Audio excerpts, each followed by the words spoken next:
Welcome. Hi, I'm Katie Morrell. I'm a creative and writer based in Bend, Oregon. And I'm Karen Hawkins. I am the founder of Rebellious Magazine for Women and co-publisher and co-editor-in-chief of the Chicago Reader. You are listening to Of Course I'm Not Okay, the podcast. Join us as we talk about mental health, coping with quarantine, and creativity. For some of our episodes, we'll talk with writers, creatives, and activists to get their take. Thank you for joining us on this journey. Hello, Karen. Welcome to the beginning of February. Oh my God. Is it February 1st? Is that the craziest thing ever? Although I will say that I feel like January was 16 weeks long. That is absolutely true. Both 16 weeks long and 16 minutes long. Oh yeah, 100%. Yes. It's like, wait, how is it 2021? Wasn't it just 2019? Yeah, it's a big paradox. Ooh. So true. But my week was super boring, I will say. I mean, I'm not like complaining, honestly. It was just kind of, I don't know. I love that like most of the time when we get on these calls, we're, excited to tell each other stories and like fun stuff that happened or big emotional ups and downs. This week was pretty status quo, yada, yada, work, eat, watch Outlander, go to bed. Like that's seriously my life. It really is. That's my life. Well, and I completely agree. And I was also waiting for another Katie Morrell trademark analogy, some wild. Oh, just wait. It's coming. Okay.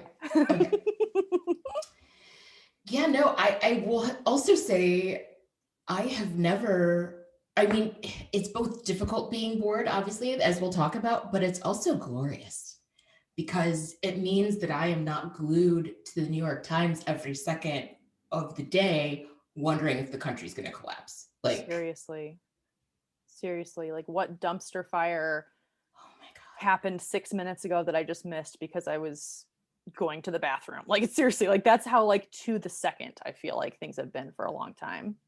Exactly. Yes. So yeah, I'm soaking in the boredom. I'm embracing it. I mean, I love that like before this call you texted me and you're like, this is one of the ideas that I have for this podcast. And I'm like, oh my gosh, this is so brilliant. Let's talk about boredom, because listeners, if you're anything like us, you might be experiencing some boredom at this moment. I mean, we are we're 11 months in, almost 11 months in to the pandemic. And it's been a crazy roller coaster, just like Splash Mountain over and over and over and over to use a where is that even? Is that the Magic Kingdom? I don't know. Oh, I think that's is that a Six Flags thing? It might be a Six Flags thing, yeah. Sure. But but yeah, I mean, but now, okay, so my experience has been just this week, Tyler and I went out with a few friends, social distance outdoors, and we were talking about how we have no updates, like nothing, like seriously zero. Like the inauguration was a few weeks ago really, and it's like, okay, we've talked about that because we've seen them, and we've talked about work, and we've talked about what movies we're watching. And I'm not saying that I'm like anti talking to our friends, but it's because those are our closest friends that we see.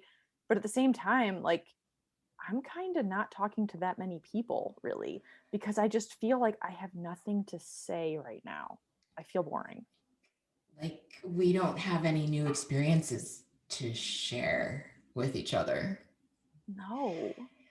Yeah. And which is another reason that I hand it to people who are being super creative at this time. Like I feel like creativity requires inputs to it, like experiences and new things and time to process. And I feel like we've had a lot of processing time. Yeah.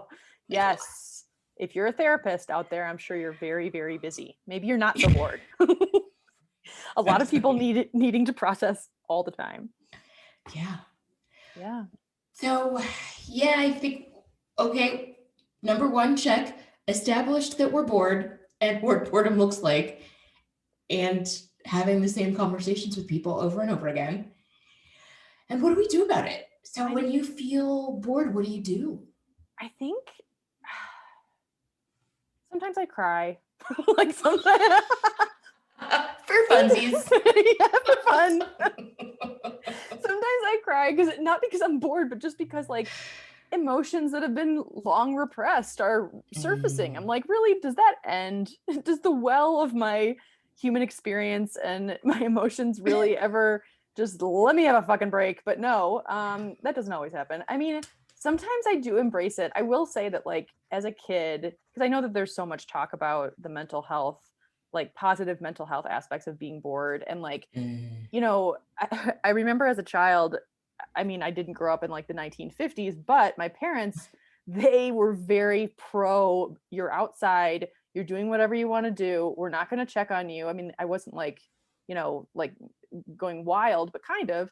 And if you come inside because you're bored, if you're bored, then you're going to have a chore. Like you're bored. Oh, do you want to fill the dishwasher? Bored? You want to clean, you know, like the bathroom? No, it was like very particular because, and I don't fault them. It kind of made it cool because then I was like, I remember one time I was bored. This is so random and totally coming to me right now. But my great grandfather, he lived until he was 101 when I was Oh, wow. like, let's see, I would have been 10. So yeah, he died in 1991.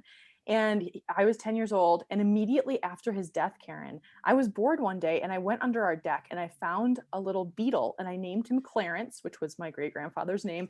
And then I put him in one of those little Tupperware containers that were like, that housed butter. My mom was finished with it, or my family was finished with it. And then I fed him one blade of grass per day. Oh, wow. And he died quickly. Just Oh, FYI. I know. Like, I was probably because gonna. of Tupperware. But anyway, I visited him quite often, and that's how I, you know, satiated my boredom when I was 10. But I do actually think that creativity is also born of, I don't know if it's Mm. boredom. I agree that what you say about inputs, but I also agree that there, like for me at least, there has to be some sort of space. And so I'm trying to embrace the boredom, but I kind of feel really bored right now. Like it's to a different level. I think in my adult life, I actually have not experienced that much boredom. That's true. I also feel that way. I mean, I feel like we've talked about before, we both have a ton of interests and we're always doing something. Like Mm-hmm. it always feels like there's some thing to work on or to create or whatever. Like it has been rare to be bored, I feel like, because I've got a million things going. Yeah. But I don't really know. I mean, sometimes I guess I get emotional sometimes to answer your question, but also I try to, I don't know, I try to like get outside, walk my dog, but sometimes, at least for me, boredom is masked. Sometimes boredom looks like depression to me. Oh, yeah. That's a very And good point. I have a history of depression. I have a family history of pretty significant depression. And that scares me sometimes. And so, like, it's a different feeling, I guess, but I don't always know in the moment. Sometimes in the moment, I'm like, oh God, why am I feeling so down? And if I had the distance, I would be like, oh, you're just bored. It's okay. Like, it's all right. You're just bored. I really, another idea for not, I'm not trying to make light of your history of depression. I No. have same family history, personal history, all the things. Let's get into it. But I also feel like this is a merchandising opportunity, like not okay pod t-shirts. Am I box depressed or box bored? Are you depressed or Yes. bored? Ask yourself. Ask yourself. It's an introspective t shirt. I really feel like that's a really good idea for merch. Yes. P.S. I know listeners, some of you have been waiting for merch. It's coming. We'll keep you posted. But Karen, what do you do when you're bored or when you feel bored? It's so interesting that you say that about it feels like depression, right? Or anxiety, like, Yeah. I'm feeling really right now and Yep. really, no, I'm just bored. I do really try to make a very intentional reset, like stop what I'm doing, go move around, like you said, go take a walk, go run an errand, watch something dumb on YouTube, journal. Like I have like almost, I feel like it's just kind of a circuit of things I try to do when I feel like it's both ends of the spectrum for me. I do these things at both ends of the spectrum when I'm feeling like completely overwhelmed and overloaded, and when I'm just feeling like Yes.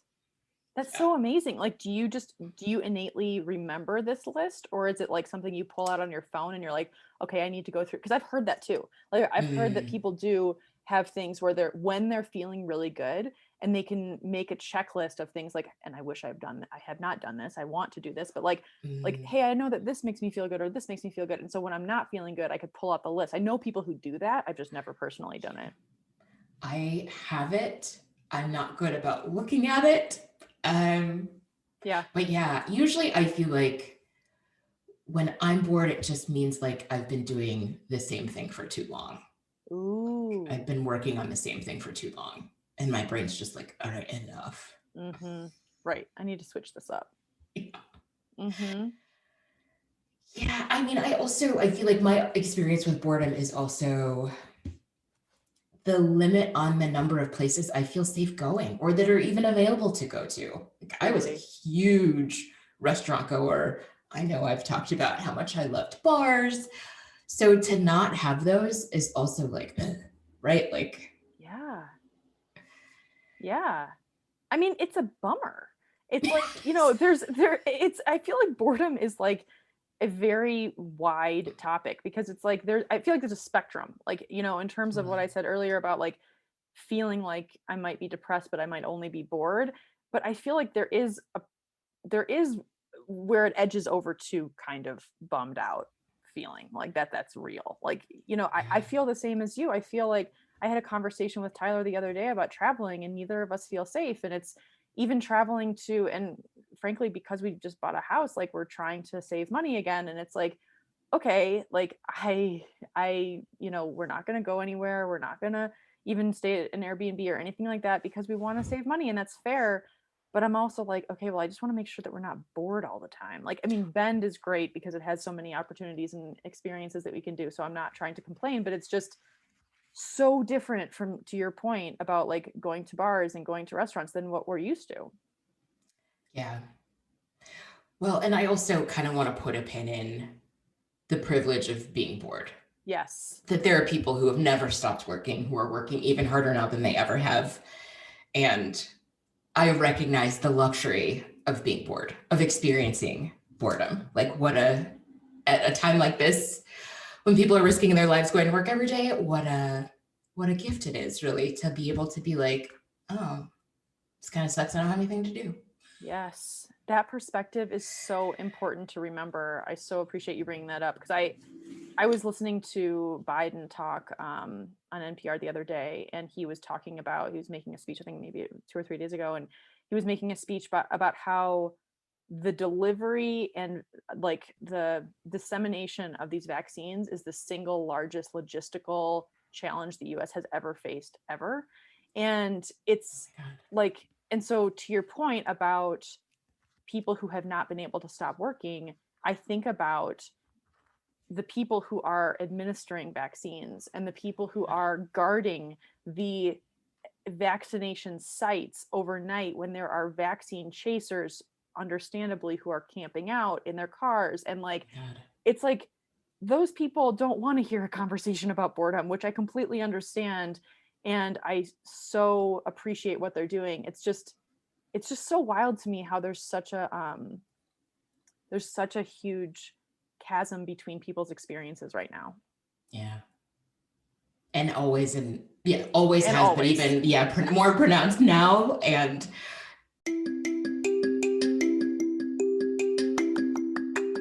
today's episode of Course I'm Not Okay, the podcast, is brought to you by Rebellious Magazine. No, I know you've never heard of it. It's okay. It's fine. Listen, it's at rebelliousmagazine.com. It's a feminist magazine. It was founded by a mouthy Black lesbian. And if you give a shit about mouthy Black lesbians, you should read it and you should send us money. Rebelliousmagazine.com. Don't miss it. Check it today. Oh, okay. This is strangely how my brain works. So you mentioned the logistics challenge, and what popped into my head is a speech I saw once in some small business class about Rent the Runway. Oh yeah. Rent the Runway is essentially a logistics business that really what they're running, that they have like the biggest and most efficient logistics center. I mean, I don't know what it's like now, but in the before times, because of the volume of getting product in, cleaning it, sanitizing it, and sending it back out the door. Like Yes. that's what they figured out was there. Of course, it's the front-facing pieces of it is the fashion, but on the back end, it's just this amazing logistics operation. It probably, I mean, oh my gosh, for people who don't know what Rent the Runway is, it's a Mm. website where you can literally rent like very fancy, expensive designer clothes for a certain period of time and then send them back. Like that's just, it's a very basic, simple premise, but it's actually like an insanely successful company. I have a friend who used to keep her entire wardrobe was Rent the Runway, and she had a subscription and everything like that. But like, yes, to your point, like I would talk to her and I'd be like, oh my gosh, that's a really beautiful sweater or whatever she had on, and she's like, yeah, I have it for 3 more days, and I was like, wow. But it was, people had worn this previous to her, so yes, the logistical nightmare of running that company must have been, or continues to be, wow. Yeah. Mm-hmm. I only used it once, and I will say, as a curvy girl, my experience in their retail storefront was less than ideal. Oh no. They were very kind to me, and the woman, I had like settled on this dress that I was clearly not excited about, and the woman behind the counter, also minimally curvy, was like, "Girl, no, I can't let you walk out of there. I can't let you walk out of here with that." And just like kept pulling clothes and bringing it to me. So I did really appreciate that. But yeah, it's hard out here for a curvy girl, man. Rent Oh the Runway was man. not. If you're bigger than a size 8, mm-mm. I mean, Oh also designers are not making tons of clothes for us, but yeah, which is completely ridiculous. Like bigger than a size 8 is like 99.9% of women. Like this. especially in the Midwest. I live in Chicago. Come on. Today's episode is brought to you by my Joy and Vulnerability virtual writing workshops. So for a lot of you who have been listening to this podcast for a while, Karen and I do funny and not always serious, legitimate advertisements. This one is a little bit different. This is an actual ad. So me, Katie Morell, I host monthly writing workshops on the third Friday of every month. They're capped at 8 women, and they're really, really fun. I did a lot of them in 2020, and I'm extending them to 2021, and I'm going to be actually building out a few more. But if you want to find out more, just go to my website. It's KATIEMORELL.com, katiemorell.com. And I would love to have you. They're limited to women, and they're 2 hours each. And we go through some really fun and easy writing prompts. And then we have judgment-free sharing, where we talk about what we wrote, only if you want to. And then we have dance breaks that are 60 seconds long, and we dance to people like ABBA and Lizzo and Diana Ross and other people that are really, really fun. And then we wrap up, and I find that it helps people feel less alone. And a lot of the women who have taken my workshops, they rave about them, and they're really great. So please join me. If you have any questions, you can always reach out via my website or on Instagram through Not Okay Pod, or on Twitter. Thanks so much. I was going to mention, so I think it's the last episode we dubbed my friend Tori Ginger Buddha. Oh yes, I love you, Ginger Buddha. She's running with it. I just want you to know. Yes. She's really, I have to forward this to you. She is Photoshop/drawing red curls onto Buddha images, which is so blasphemous. I'm sorry to any of you practicing Buddhists out there, but it's pretty amazing. So yeah, she's running with it. And I will say she has challenged Boredom with a, I shit you not, inflatable hot tub in her backyard. Oh my gosh. Okay, there's a lot to unpack here. Okay, first off, can we get Tori, if you're listening, I am very interested in seeing these Buddha images, and I would be more than happy to put them on Instagram as part of today's episode, or maybe a future episode. Second, what? An inflatable hot tub is a thing? Like, I didn't even know. Yeah. Oh, wait. Yeah, no. How does that actually work? Like, I get like inflatable like kiddie pools, but like you have to have hot water in plastic. Okay, so it's like I think it's a Coleman brand inflatable hot tub with like a motor and a heater, I think. I've only seen it. I have not been in it, but it's got like jets. Like it's like a legit hot tub spa experience in Chicago winter outside. That is so genius. Yeah. She is brilliant. I did Yeah. not even know that was a thing. I feel like, could you ever be bored if you had a hot tub in your backyard? I don't know. I don't think so. I mean, do you put cold water and then the Coleman thing heats the hot water? I have a lot of questions. Tori, hit us up, please. Like this is We should have her on to explain a whole episode about the hot tub. I would 100% endorse that. That sounds amazing. Yes. Also, like I mean, it kind of goes back to many of our conversations on this podcast about like if you're, feeling bad about being bored, if that's the side of the spectrum you're on, maybe not the depressed side, but just like, oh, I need to be productive again. Like you and I are just very pro, like, don't feel that. Or if you do feel that, I don't want to tell you what to feel, but like, I basically am just trying to kind of give a little boost in everyone's mind about like, you don't have to be a certain way. If you're bored, it's okay. It's fine. Yeah.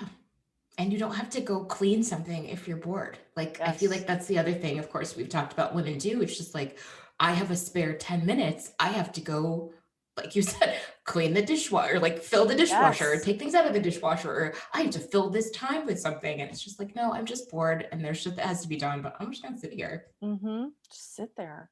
Just like stare at your ceiling, like stare at out the window. I mean, it's kind of nice sometimes. When you get used to it, it's kind of nice. I mean, when I'm not in a glass case of emotion crying about my boredom, I'm feeling great. Yeah. Yeah. I feel like we're also, I mean, we've touched on this too. Like there's the solitary experience of being bored. There's the experience of being bored with other people. And I feel like those of us who are partnered, it's hard to be bored with someone else. Okay, can we talk about that for a second? That's so real. Oh my gosh. Ooh. Last night, okay, this is really vulnerable here, but last night Tyler comes out of his office and I'm sitting on the couch in a glass case of emotion and he's like, "Hey, how are you?" Like very nice, just like normal conversation. And I'm like, "I just feel like you just don't want to spend time with me." And he was just like, huh? Like how, what are you even talking about? Like truly, like what are you talking about? And I realized, Karen, I was totally projecting my boredom onto him. Like he was supposed to entertain me or something. He didn't do anything wrong, like nothing. I made that shit up in my head. And so like, because I'm bored, my mind just goes into these weird directions, which makes me not always a great partner. That might be for another episode, but like that is real. And being bored with each other and not sure what to, I don't know if I really run out of things to say to Tyler necessarily, but at the same time, there's not a lot of new things to talk about all the time. I think that's just a normal, like in long-term relationships. I do think it's normal. Wow, that is real. Oh, Tyler, you're a champ, man. Yeah, he really is a champ. I mean, thank God. He's like, "I don't understand. Can you please explain your feelings?" And I was like, "Okay, fine. Nothing to do with you." Like that's basically how it went. It's fun times. Yeah. Well, and I'm sure people feel like, I mean, obviously you're both mature enough to get past it, but I wonder how many people feel like I'm bored right now. I'm bored looking at you. Maybe I'm just done with you. And it's just like, maybe we're in a pandemic. Everybody calm down. Yeah. It's like, that's very real. Yeah. I know. And then how do you parse out like if stuff is actually like not good for real, like not even like, and then, yeah, it's hard to know and it's hard to say. And it's also like in so many relationships, I mean, I can just speak for myself. Like I have a very, like my relationship with him is like, we are both individuals that like do actually in normal life, pre-pandemic would do a lot of things separately, like go on vacations separately, like go, like go out separately, like come back together, but like do a lot of things together, but also separately. And it's just, that's not a thing. Like that's not even allowed. Like we are together all the time. And it's not that I'm complaining truly, but it's more like this isn't normal. And so it's kind of like, okay, maybe what's now normal is watching 3 hours of television 3 times a week or more. Cause it's I don't know, boredom is real in relationships. That's a tough one. yeah. And I mean, I'm in a long distance relationship. So we Yes. spent 9 months together in the same place for the first time probably ever in our relationship. So yeah, no, I totally hear you. It's really, it gives you a different perspective on your relationship with that person and what it means to spend time with them and really kind of what they look like all day long. Yes. Right? Like, I feel like you ordinarily would only have, and I know people have been talking about this whole time, like, oh, I just discovered my partner is the let's circle back guy in meetings. Like, I never knew that, you know what I mean? Right? Like, you just go for all of these things He about your, uses jargon in meetings. Like he said wheelhouse 3 times in 1 hour. Like, oh my God. can I live with this? I don't Exactly. know. Like, he's the person that's always muted. Oh no. Yeah. Yeah. Right. So yeah, I feel like that's the other thing is that like you ordinarily would have this opportunity to only show them certain parts Totally. of what you want them to see. And now it's just like, nope. Yeah. I know. It's like you just can't hide really. And it's just, yes. And like I would assume with a long distance relationship like yours, like I would assume, I mean, this is very much a projection, so stop me if I'm not right, but like that you and your partner would like when you're together, you would make it really special most of the time because it would be like a scarcity issue where you're not seeing each other like normal long distance relationships. But then when you're together, it's like, okay, we can't make every 5 seconds a hallmark moment. Like that's not how life works. Yeah, no, totally.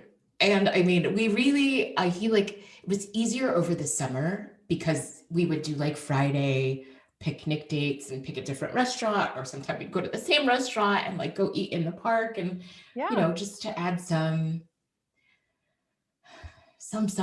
to the weeks that was different. But yeah, no, wintertime in Chicago. There's not a lot going on. I mean, Like pre-pandemic, not a lot going on. Like right. now, yeah.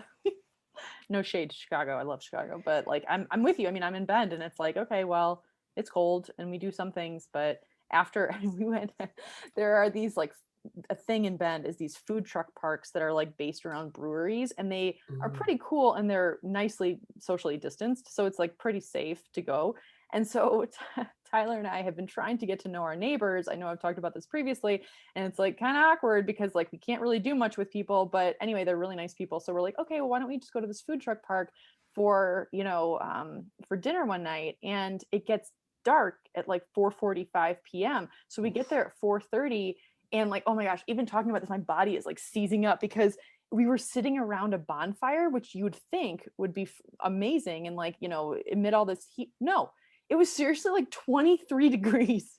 And like all of us are trying to get to know each other. And so we're trying to like still like be polite. It's like the before times of like you're not really being yourself, sort of. Like you're kind of like, okay, like let's talk about our families or whatever. And then finally we're like shaking and our voices are changing. And we're like, oh, and so finally my neighbor was like, I'm gonna call this like I'm really uncomfortably cold right now. And I'm like, thank God. Like, I'm like, yeah, I mean, it's like, but that was like something that we could talk about later, Tyler and I together. I don't know. I'm not trying to like bash my marriage. Everything's fine. It's more like, it's just weird right now. Boredom is real. Boredom is real. And so is like forcing yourself to be outside in the cold more than you ordinarily would have ever in life. Yeah. Ever in life. Yes. Yeah. So if you're bored and you're listening, we're here for you and with you. And we just want you to know that you're not alone, as with all of your emotions, because I just feel like it's okay. This is what's happening right now. We're all kind of just sitting around waiting. If you have the luxury of sitting around and waiting for a vaccine, and if you don't, thank you for all of your work because the world is moving because of you. Absolutely. Thank you. And I want to give a shout out to my church ladies if you're listening. It's an in joke. Church ladies, don't get excited. I got to hand it to my church ladies. We did a socially distanced outdoor around the fire, and Ginger Buddha builds one mean fire. I mean, it was cold outside. I felt like I was in Florida. Like it was so hot in her backyard. Wow. Fire. Yeah. So that's fantastic. Yeah, it's good. Wow, Tori, I really think I would be more than happy to formally invite you on this podcast. Like, I feel like you have a lot to teach us. Teach me. All the church ladies are amazing. We'll have you on one by one. And yes. Yes, that's amazing. But we send all of you love and, acceptance in your boredom. And if you're not bored, that's cool too. But thanks for listening. We'll see you next week.